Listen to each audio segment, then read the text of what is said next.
Chapter 16. He couldn't breathe. It had been hours since Astoria had turned up and flipped his world upside down, and he still couldn't bloody breathe. Hermione hadn't been interested in hearing his explanation, and he couldn't blame her. She'd slammed her front door in his face, nearly catching his nose in the process. The first thing he did was call Potter. No, the first thing he did was cast a silencing charm on his home and scream until his throat was hoarse. Maybe it was childish, but he needed to get it out so he could focus. It was problematic that Hermione might never speak to him again after being caught in such an egregious lie. The odds were currently stacked against him. Hermione was furious. He might never get the chance to explain himself. Draco couldn't fault her if she shut him out for good. Not only did she need to protect herself, but she needed to protect her son, too. Draco knocked a vase that Hermione had bought from the counter. It had gutted Hermione when he'd admitted Astoria was telling the truth. He'd watch her face drain of color, and all the joy in her eyes flickered away as she fidgeted with the locket. But Scorpius, he was the most hurt in all of this. Draco worried that his son might never forgive him. He was so protective of his mother. After he tempered his rage, Draco moved to the fireplace to call Potter, but in the same moment, the flue came to life. Potter's head floated in the flames. Astoria came to France, he hissed. I was about to call you. No fucking need. Are you with Hermione? Do you think I'd be talking to you in the flue if I were? Draco shot back. No, I'm not. She kicked me out after Astoria told her she was my fiancé. It went about as well as you could expect. Harry let out a string of profanities. This is bad, Draco. Robards is minutes, no, fucking seconds, from sending a team of Aurors into that town. He should have realized what his partner was saying the instant it left his mouth, but Draco paused. Why is he sending Aurors? Draco, Potter growled. Astoria is a ditzy, whiny socialite. What do you think she did the second she landed in England? Oh, fuck. With his stomach twisting, Draco grew even sicker. Is she in danger? Hard to say for certain, but we assume whoever assisted in the curse lives in England. If they do, well, it's too late to keep this quiet. I'm sorry. Harry's lips flattened into a grimace. You're out of your engagement. The Greengrasses terminated the agreement when Astoria returned with the news that you had a son. Your parents know. They're already filing with the Department of Live Births to dispute paternity. What? Draco's mouth fell open. Scorpius is my son. There is no disputing it. Even Astoria could see that, and I have no doubt she's telling anyone who will listen the same thing. His chest rose and fell with each ragged breath. Potter, who knows Granger is his mother? Each word came out as a whisper, no matter how hard he attempted to even out his tone. Answer me. Everyone knows. Harry leaned to the side, and there was a rustle of papers before he held up an issue of the Daily Prophet. Robards got an advance copy. They're going to run it tomorrow. Malfoy Greengrass betrothal dissolved. Hermione Granger found alive, and the mother of the newest Malfoy heir. Draco knew they didn't have all of the facts, but the ones they'd reported so far were correct. Granted, he couldn't make out the small print that dotted the rest of the page. His chest threatened to cave in, and Draco stumbled backwards to sit on the coffee table, his shoulders slumping. Harry threw it down. I'm leaving with the portkey in 2 days. Robards issued it to me and told me there were other complications you needed to be informed of. In person. Draco barely heard him. It couldn't possibly get any worse. Right, I'll see you. Another thing. Harry tugged at his collar. Ron's coming. It apparently could get worse. Weasley barged into his home without knocking and pinned him with a harsh glare. Some things never changed. He looked like he would have rather struck Draco as he stomped forward, his boots creating heavy footfalls against the wood floor. Ron took him by surprise when his hands curled around his shoulder and he yanked him forward. Just so you know, I'm still irritated Robards decided this was a need-to-know basis and I didn't make the cut. But fuck, you look like shite. He hugged Draco, a one-armed sort of hug that didn't last long, and clapped him awkwardly on the back. I would have told you if I could, Draco muttered. Yeah, I know. Can't really blame you, can I? Fuck, I can't believe she's been here all this time.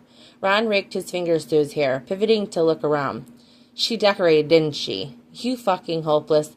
So I know this wasn't your doing. Piss off, Weasley. Harry watched them with thinly veiled amusement. How are you holding up? Is it not obvious? I mean, look at his face. Thanks, Draco scoffed. No, Ron stated. I just mean that we already know you're doing shitty, and you probably don't want to talk about it. Draco rubbed his temples. Did you have to bring him? As if I was going to give you a lot of choice. Hermione's my best mate too, you know. Knowing she's alive? Ron shook his head. I just want to see it for myself to believe it. Unfortunately, she's likely to throw something at me right now, or I would arrange that. Draco motioned for them to sit, but both Harry and Ron shared an uncomfortable look. What is it? Ron tilted his head toward the sofa. Actually, mate, you should probably sit down. He forced Draco to sit down and perched himself on the table in front of him. As if he hadn't already been worried enough, the atmosphere in the room sank.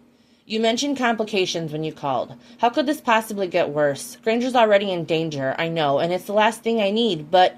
Harry raised his hand. Yeah, that's not actually the bad news. Healer Smith got her medical records from her doctor here. Dr. Karen has no idea that his newest receptionist is actually an Auror. I've never met her, but Robard sent her after you told me Hermione had made an appointment. Did she tell you they scheduled brain scans? Even though his lips moved, no words came out. It took a few seconds, an extra seconds, but eventually Draco nodded. She's showing signs of losing her mind. Healer Smith says the window for her to remember safely is rapidly closing by the day. He knew Potter was holding back by the way his partner was about to gnaw a hole through his lip. Draco. Get to the fucking point, Potter. Harry's fingers curled around the edge of the table. If she doesn't remember soon, she'll have to be permanently obliviated, or she'll lose her mind. It came all out in one breath, and Draco shot off the couch. What? Malfoy. Scorpius is going to receive his Hogwarts letter. She had to remember eventually. She had to. There was no other option. Yeah, you won't like this either, but they're talking about some law that... Shut your fucking mouth. He knew the one. I'm not going to allow anyone to take him from his mother. I can't do this without her. Look, if this goes tits up, she'll never be able to see him get on the platform. Draco, it will kill her. Draco dragged his fingers through his hair. I'm not giving up on her. You need to accept that you might have to, Harry barked. Weasley stepped backwards, seemingly sensing what came next. Fuck you! Don't you want her back? Draco shouted. Harry rose to his feet, his eyes narrowing at the accusation. You need to watch yourself right now. I know you're hurt, but... Sure, blame it on the fact that I'm upset, but it sounds like you're just too fucking scared to... Harry's knuckles connected with Draco's jaw, sending him backwards. Of course I want her back, but I'm not going to kill her to do it. Are you? After swallowing a mild pain potion for his sore jaw and contemplating whether he wanted to return the favor in kind, Draco pulled a bottle of Ogden's from the cupboard. Gulping down mouthfuls straight from the bottle, he watched snow fall beyond the window in the kitchen. The fireplace crackled in the other room, and between drinks, Draco watched a patch of ice forming on the window. Half of him, the better half, felt like it had been ripped away from him. The only thing to assuage the ache was her, and he knew how unlikely it was that she'd speak to him any time soon. So when a knock came at the door, he hoped it would be Granger standing on the other side of the room. But Draco was unsurprised when she was nowhere in sight. Clara, however, stood on his porch, a brow raised and her lips pursed. She looked annoyed. Clara pushed past him into the house and spun around, resting her hands on her hips. Tell me, do you have a silver-up potion? It looks like you're going to need one if you're planning on drowning your sorrows in that bottle, she waved a hand. Close your mouth, love. You can't be too surprised, can you? Hermione told me what happened. His vision swam. You're a witch? Her wand slid into her hand from within her sleeve, and she held it up. It would seem so, and so is Hermione. You know who she is? Draco breathed, his fingers tightening around the bottle until his skin was pinched between his signet ring and the smooth surface of the glass. You've always known, haven't you? No, I haven't always known, Clara sheathed her wand. When I found her, I had no idea she was a witch, but I knew she'd been cursed. Dark magic is a terrible thing. It pollutes the air as it encases its victim, but I suspect you're familiar. She clasped her hands in front of her, swaying from side to side in the middle of the room. I know who you are. I know after the war, the papers proved what you had done for Hermione and those two boys. Why wouldn't you contact the British Ministry if you knew who she was? She grimaced, but it was only slight. I heard what they said about you, but I was never sure if you were the one who sent her here. I could never. How could I have known that back then? How was I to know how deep your loyalty to your family ran once the war was over? Yes, you left them during Voldemort's reign. May he never find peace. But I recall a time when I would have done anything to gain the favor of mine. Fathering a child with a Muggle-born would certainly lead to you being blasted off your family tree. Clara paused, looking him up and down. I know now that I was wrong. He nodded. Yes, you were. The Greengrasses? Clara's eyes raked over him. They're a slimy bunch, especially that girl's father. They've been in disrepair since the end of the war. You know them? Clara nodded, and the floor shifted under his feet.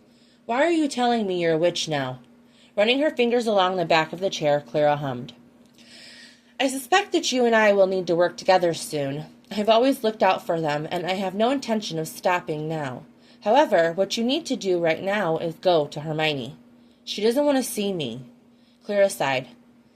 Hermione's hurt, but she's hurting more without you. None of this can be resolved until you go to her. And Draco, she'll be safer if you're near. He tipped the bottle in his mouth. Fuck. Draco nodded. I'll go. Just give me a few minutes. Would you like that potion now? No. I think I'll need the rest of this bottle in order to grovel properly. The corner of her mouth twitched. Try not to vomit on her shoes, dear. We'll talk again. But first... Draco flexed his fingers around the neck of the bottle.